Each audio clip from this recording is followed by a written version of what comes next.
Deko is a unique sound blending producer, artist, and songwriter from Atlanta, Georgia. Born in Roswell, Georgia, Grant Andrew Decouto is known for his work with major prominent artists like OG Maco, producing his song Want More, as well as the Migos, where he has a prominent production credits on the track One Time. Despite these huge collaborations, Deko is known for blending hyperpop, trap, and hip-hop, even sometimes tapping into breakcore, while also being a part of the Oseanworld collective, described as a digital universe and artistic brand created by Sean Tyler Thomas Walton, a pioneering digital artist who makes anime and 3D designs and animations while also tackling music. This aesthetic is embodied in Deko's sound and overall visual aesthetic, as we see these visuals and 3D renders made by Oseanworld in his album covers and almost every music video he's ever released. Oseanworld doesn't just take the form of a collective, but a story as well, as we primarily follow Laba Yaga, Yami, and Sad Boy as they explore and train under the mysterious choice. Deko and Sean together made Vocaloid, virtual rapper Yami Online, who is featured on a lot of his tracks, even sharing a joint album together and often in music videos too.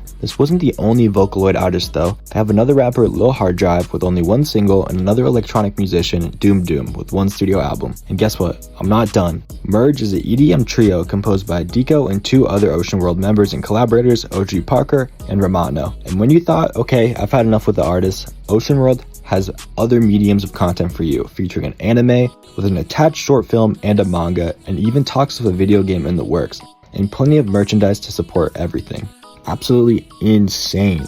I don't want to get too much into everything about Oseanworld and its lore, because many others have already talked about it, and here's a good content deep dive by a great creator if you really want to tap into everything. But back to the music side of things, this was really interesting to me, as no rapper that I know of has really made a whole separate profile and crafted a sound entirely as a virtual musician, which making such a music act also serves as a cool bridge between digital art and real-world entertainment, with an entire personality, appearance, and style being integrated to make a non-human artist shine, even selling out shows as an entirely digitally created artist. Deko has a primarily fast-paced flow and decent vocals, but mainly shines with his cadence and the crazy production heaven his songs immerse you in. You get a similar experience while listening to Yami and Lil Hard Drive and Doom Doom as well, except the vocals are more used for filler and the beat and overall production really take the cake. This is where I think their collab songs together have really the most weight, as it's a cool unique blend of sounds and vocals from all artists. Despite the absolute money spread of projects and singles Deko has produced, mixed, and mastered, he has a vast discography of his own, currently held by the 9 studio albums to his name,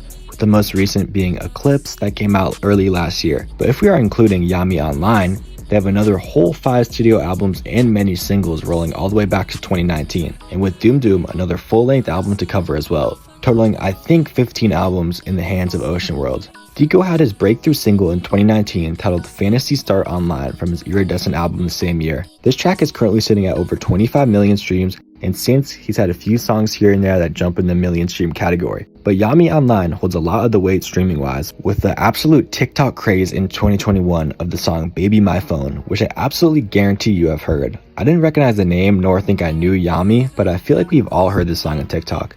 Yami's streaming numbers have reached higher heights than Deko's, which is interesting to think about, being the fact that this is a digitally assembled artist, and also it makes you think about the modern day advancements to AI and how artists like this don't really hold as much weight as they did at the time. Even more recently though, Deko wrote and produced a 15-song frutiger aero-inspired album titled Aero, executively produced by Unjust Jewelry, and until I researched Deko more, I had absolutely no clue about him being involved with this album, despite me having many songs in my playlist already, and a few items even purchased from Unjust Jewelry. This was really cool for me to see.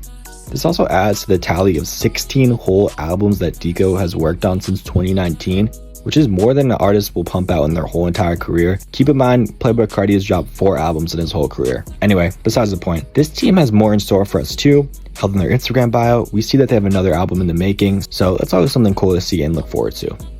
Nonetheless, it's really cool and unique to see an artist and their team open their mind creatively like this and make craft that's more than music, and I really respect that. Before I wrap up this video, I want to shout out my supporter Mia Miazan or Maya Miazan 7381, who's been telling me to make this video for quite some time now, so congrats bro, you finally got it. The time is now. Hope you enjoyed it. And yeah, I think that's all I got for you guys today. A lot of information in this one, but super fun and interesting for me to make, as I barely had heard about Deko before this. So learning about the whole Oseanworld and its lore attached to it was super cool for me. But with that being said, I'm probably not as tapped in as others, so if I missed anything, type it in the comments. Let me know what I said wrong or any of that. But yeah, appreciate y'all for watching. Peace.